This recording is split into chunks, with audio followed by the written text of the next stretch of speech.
Previous ভিডিওতেই তোমাদের বলেছিলাম আজকে ইন্ডিয়ান মার্কেটের একটা সুপার স্ট্র্যাটেজি তোমাদের সাথে শেয়ার করব। তো তার জন্য তোমাদেরকে একটু বেশি বেশি করে ফলো করতে বলেছিলাম, অনেকে করেছে, আর যারা করোনি তারা অবশ্যই এক্ষুনি ফলো করে নাও। তো চলো টাইম ওয়েস্ট না করে তোমাদের এই স্ট্র্যাটেজিটা শেয়ার করি।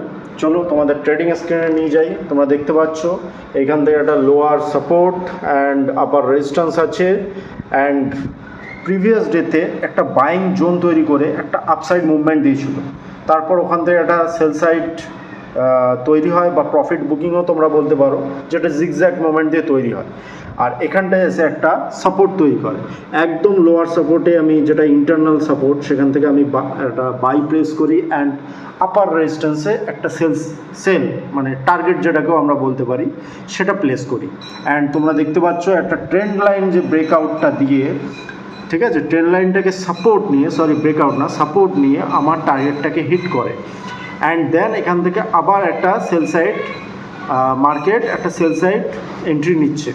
তো আমরা এটা দিয়ে বুঝতে পারি যেটা, যে মার্কেট যে অ্যানালাইসিস যে স্ট্র্যাটেজিসগুলো আছে সেটা কীভাবে ওয়ার্ক করে আর কেমনভাবে চলে।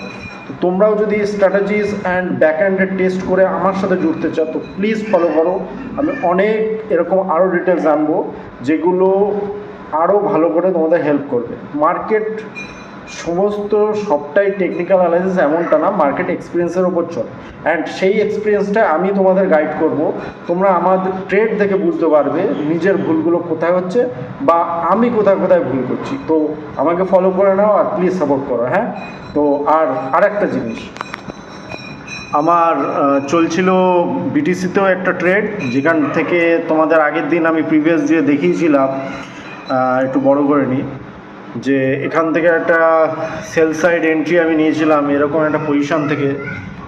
তো এখান থেকে ব্রেকআউট দিয়েছে, দিয়ে আবার আপসাইড মুভমেন্ট দিচ্ছে, ঠিক আছে। তো তোমরা অ্যানালাইসিস করে বলো আমার প্রফিট হবে না এসএল। আমার এসএল আছে আপার রেজিস্ট্যান্সে আর লোয়ার সাপোর্টে আমার টার্গেট।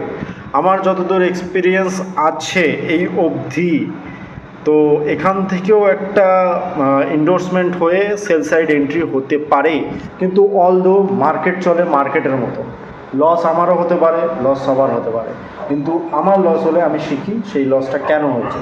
তো সেই এক্সপিরিয়েন্সটাই আমি তোমাদের সাথে শেয়ার করবো। প্লিজ ফলো করো আমাকে। টাটা।